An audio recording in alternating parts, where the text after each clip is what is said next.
Olá, boa noite. Começa agora o Jornal da Justiça desta sexta-feira, 21 de janeiro. O ministro Alexandre de Moraes, do Supremo Tribunal Federal, suspendeu a tramitação de duas ações no Rio Grande do Sul contra a lei estadual que altera as regras previdenciárias do Estado. A decisão é provisória até que o Supremo analise outras 4 ações em andamento na Corte que tratam do mesmo tema. Esse é um dos destaques de hoje e você vai ver também. Superior Tribunal de Justiça nega análise de pedido de suspensão de passaporte da vacina para viagens ao Brasil. Justiça de São Paulo determina a doação de mais de 1.000 búfalas encontradas em situação de maus tratos a uma ONG de proteção de animais. E na última reportagem da retrospectiva 2021 do Supremo Tribunal Federal, vamos falar sobre a ação que trata da letalidade de operações policiais nas comunidades do Rio de Janeiro durante a pandemia da Covid-19.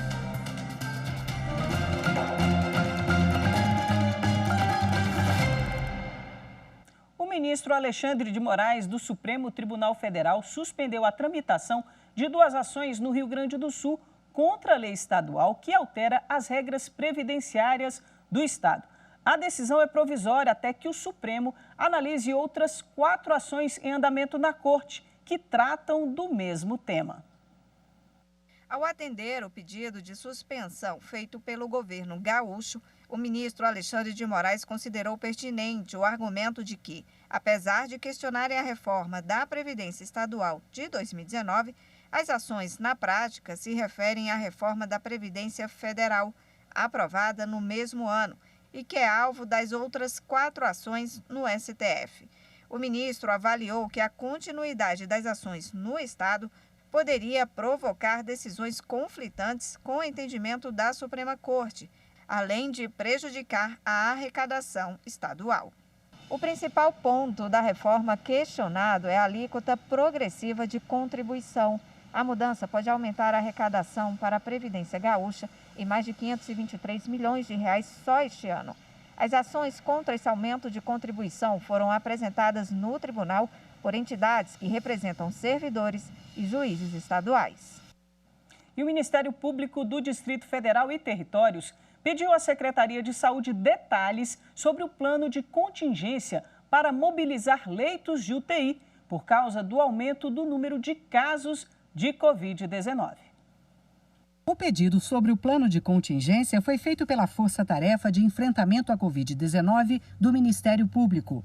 No último dia 14, o governo do Distrito Federal anunciou que pretende mobilizar até 217 leitos de UTI nos hospitais públicos e 133 leitos nos hospitais particulares. Mas o MP quer saber mais. A Secretaria de Saúde deverá informar o número exato de leitos de UTI com e sem suporte para hemodiálise. Se o governo pretende contratar serviços de UTI ou suporte ventilatório pulmonar em hospital de campanha ou outra forma, e se há dinheiro para a contratação desses leitos. O Ministério Público também pediu informações sobre as medidas para enfrentar o atual agravamento da pandemia, inclusive as não farmacológicas. No Distrito Federal, a taxa de transmissão da Covid-19 é uma das mais altas já registradas desde o começo da pandemia.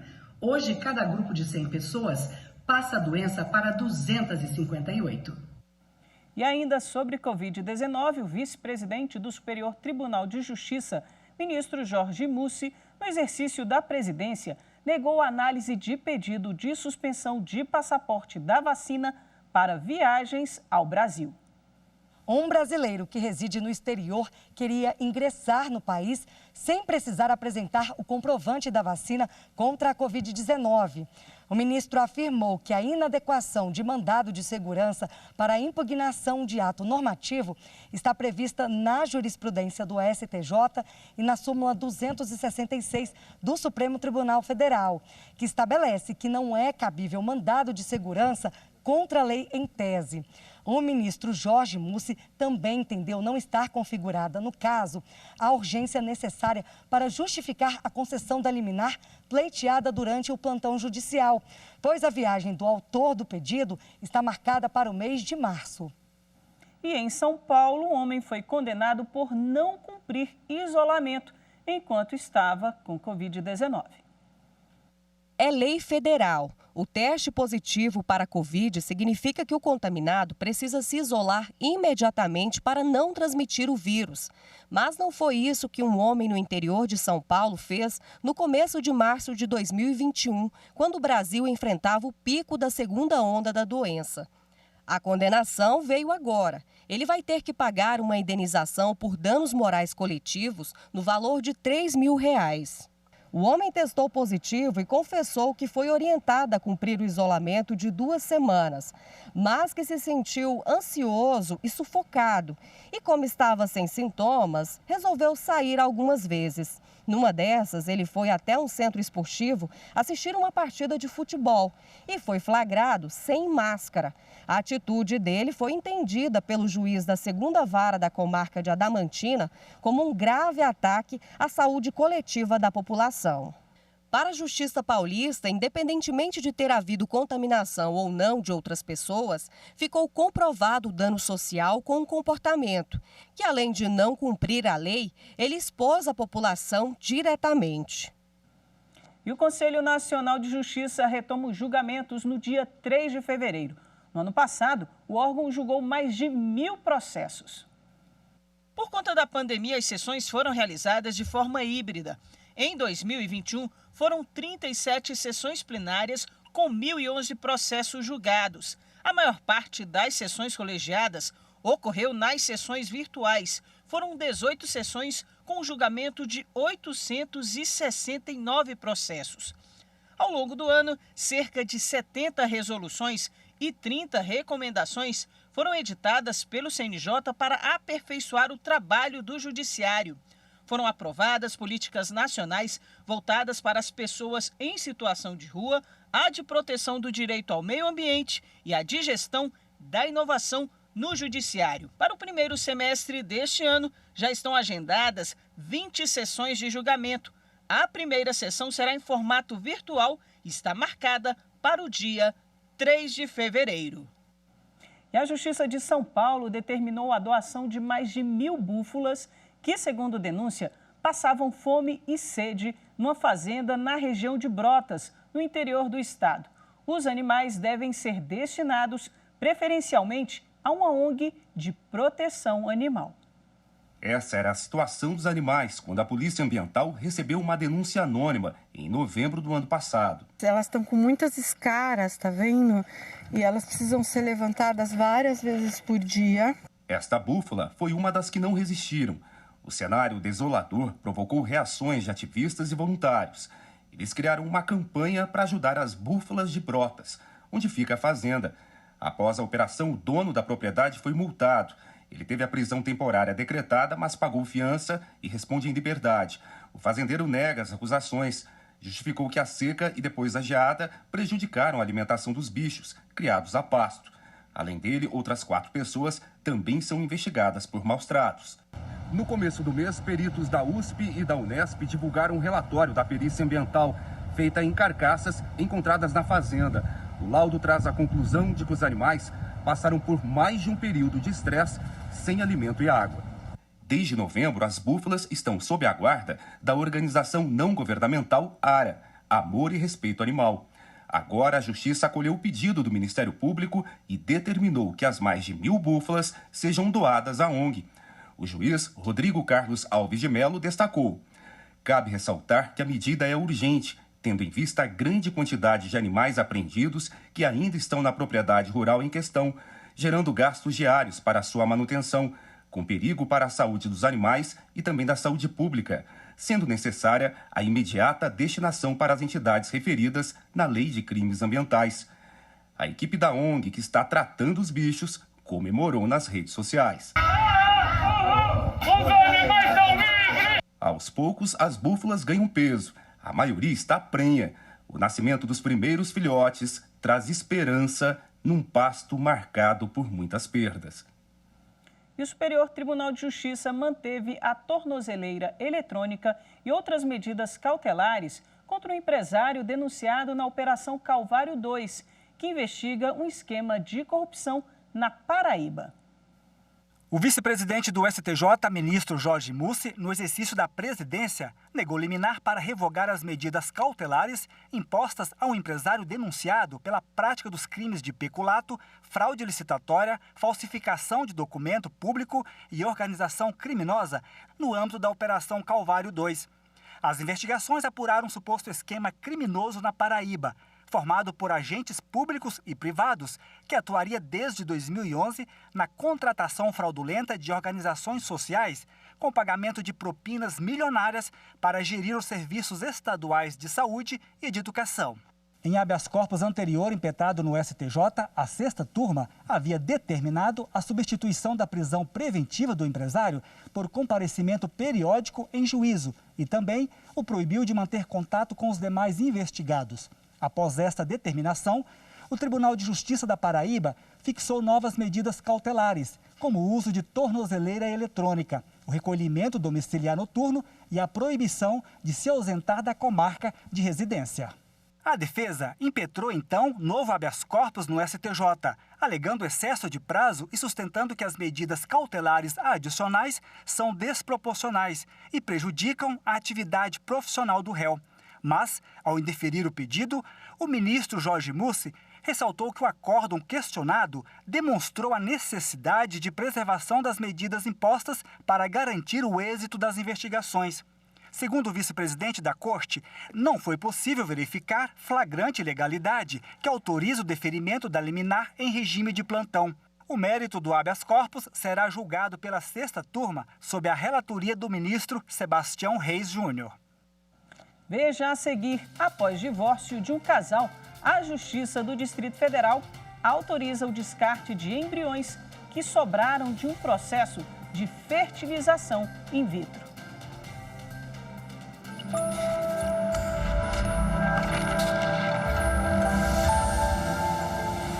A Constituição, lei máxima de uma nação, é o pilar de organização política e social do nosso país, pois estabelece o funcionamento do governo e também os limites da sua atuação, definindo ainda direitos e deveres dos cidadãos.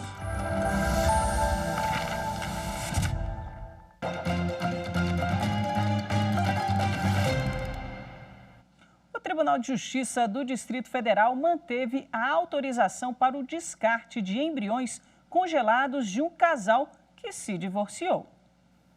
O pedido foi feito à Justiça pelo ex-marido. De acordo com a sentença, na situação de casais que optam pela fertilização in vitro, um dos cônjuges ou ex-cônjuges pode alterar ou revogar a vontade com relação ao embrião congelado. A sentença explicou que não há impedimento legal para o descarte dos embriões e cita a Constituição Federal, que afirma que é decisão do casal ter filhos ou não. Segundo a decisão, a paternidade sempre responsável deve ser um ato voluntário e fruto do exercício da autodeterminação de cada pessoa e não algo imposto. Em Mogi das Cruzes, na Grande São Paulo, a Justiça decidiu que o INSS deve pagar um salário mínimo por mês a duas crianças gêmeas siamesas. Os pais pararam de trabalhar e passaram a viver de doações, sendo que os gastos com as meninas, por conta da deficiência, são altos.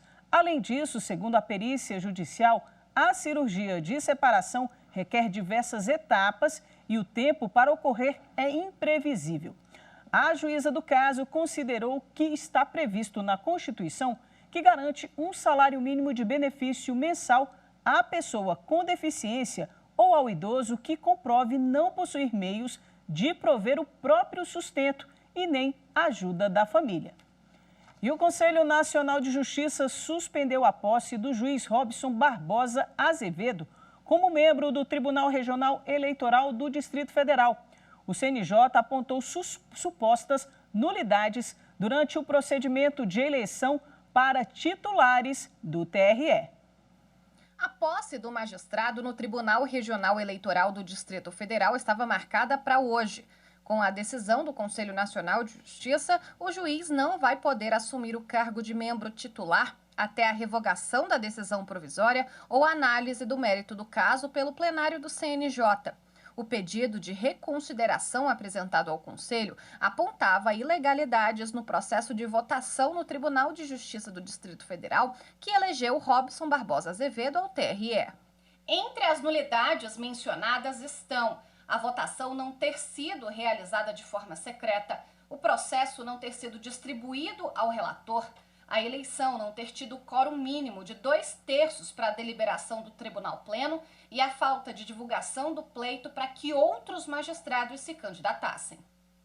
E o presidente do Superior Tribunal de Justiça, ministro Humberto Martins, indeferiu liminarmente um habeas corpus para revogar a prisão preventiva de um acusado de tráfico interestadual de armas e drogas.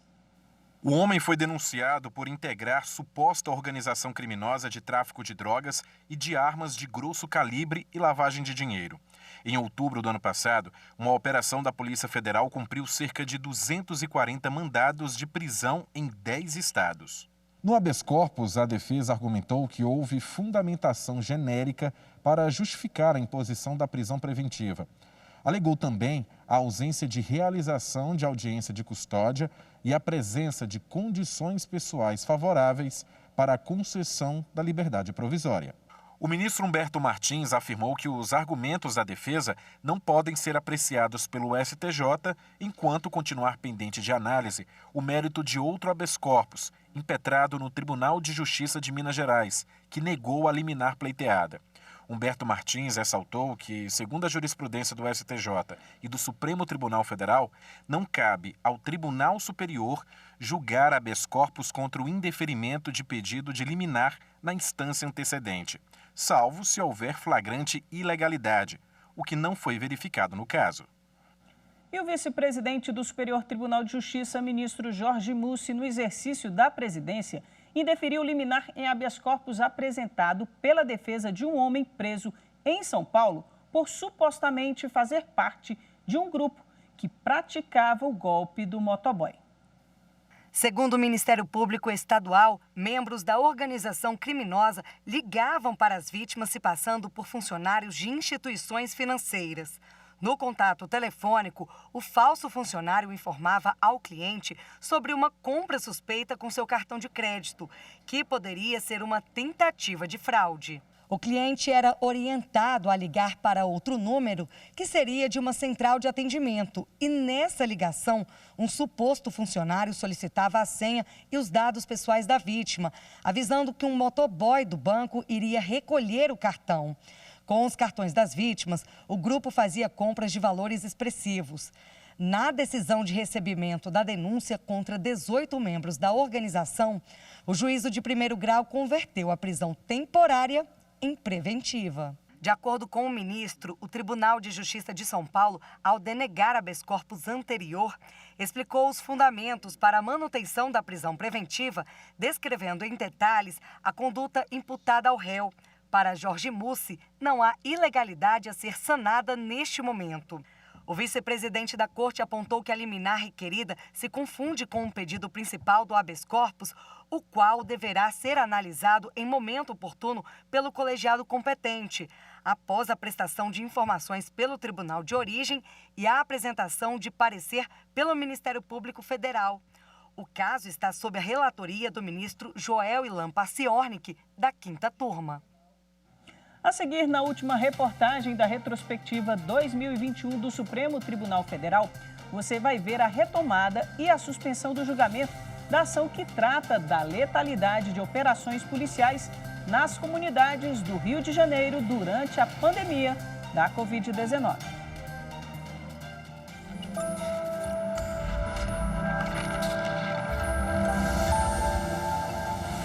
A Constituição Federal de 1988 foi a que trouxe para o Brasil o que chamamos de plena democracia, já que ela veio logo após um período ditatorial. E essa Constituição, em relação às anteriores, foi a que mais deu realce aos direitos fundamentais, tais como igualdade, liberdade, propriedade, direito à vida e liberdade de expressão, dentre outros direitos.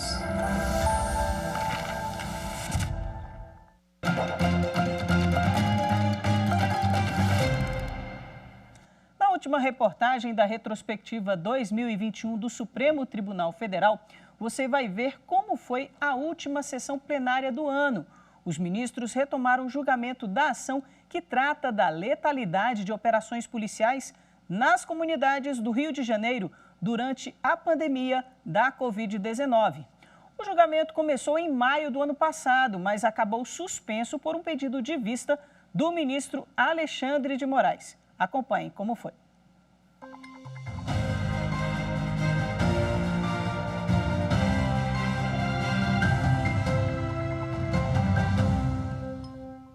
O relator do caso, o ministro Edson Fachin, reafirmou o voto que apresentou em maio no plenário virtual, a favor dos questionamentos do PSB. O partido pediu que o Supremo esclarecesse pontos da decisão tomada no ano passado, quando determinou a suspensão das operações policiais do Rio de Janeiro durante a pandemia, sendo permitidas apenas em situações excepcionais, justificadas por escrito pela autoridade competente e comunicadas ao Ministério Público.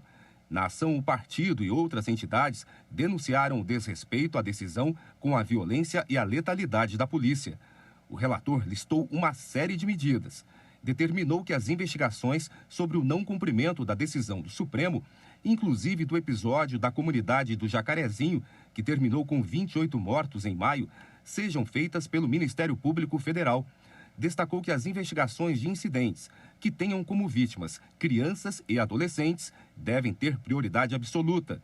Para Fachin, só se justifica o uso da força letal por agentes de Estado em casos extremos. O uso da força letal é legítimo apenas se, e somente se, tiver exaurido todos os demais meios, inclusive não letais, para proteger a vida ameaçada de forma concreta e iminente. O ministro Alexandre de Moraes concordou com parte das medidas. Ponderou que as forças de segurança não podem ficar engessadas no combate à violência e ao tráfico. É necessário que a polícia entre primeiro com armas não letais sendo recebida a tiros de fuzil? Vai precisar esgotar todos esses mecanismos? Então vai, não deu certo, volta. Olha, quem sabe exatamente quais os armamentos necessários para ingressar naquela operação é a polícia. Se houver abuso, deve ser responsabilizada.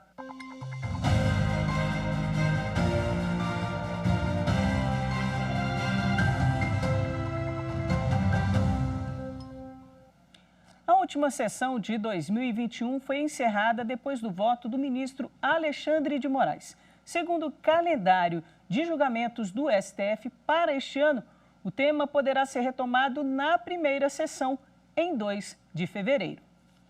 E um levantamento do Ministério Público de Minas Gerais revela que mais da metade do patrimônio cultural mineiro já foi extraviado das igrejas e capelas. Algumas obras até retornam, mas não sem nenhum grande esforço do sistema de justiça. E durante a pandemia, localizar esses bens ficou ainda mais difícil. A venda de peças sacras pela internet aumentou 400%, envolvendo pessoas do país inteiro. Minas Gerais viveu o ápice da atividade artística no século XVIII. O ouro que agitou a economia no estado foi o combustível e também matéria-prima para a criação de muitas das obras religiosas que integram o acervo das igrejas mineiras.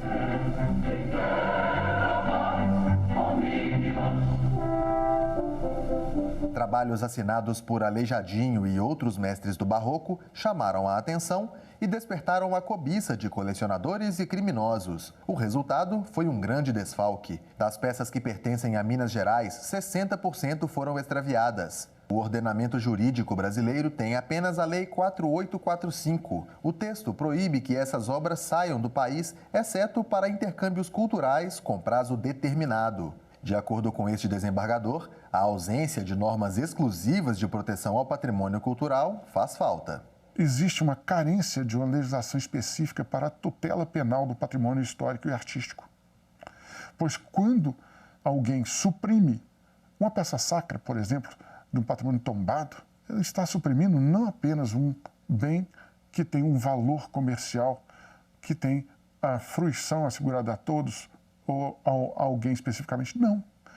Está suprimindo a nossa história, o fundamento da nossa nação. Minas Gerais tem uma relação de 748 peças desaparecidas. Um levantamento feito pelo Ministério Público de Minas Gerais apontou que, durante a pandemia, a venda online de esculturas, quadros e outras peças aumentou 400%. Cresceram também a quantidade de vendedores ilegais e o percentual de denúncias. Se antes nós recebíamos aproximadamente 2 a 3 denúncias por mês, hoje nós recebemos esse número semanalmente, ou seja, um aumento de 4 vezes o número de denúncias que nós recebíamos anteriormente. A dificuldade em monitorar e localizar essas peças é outro desafio. 4 estados estão na rota dos criminosos: Bahia, Minas Gerais, Espírito Santo e São Paulo. Essa mudança no cenário tem forçado o sistema de justiça a se modernizar.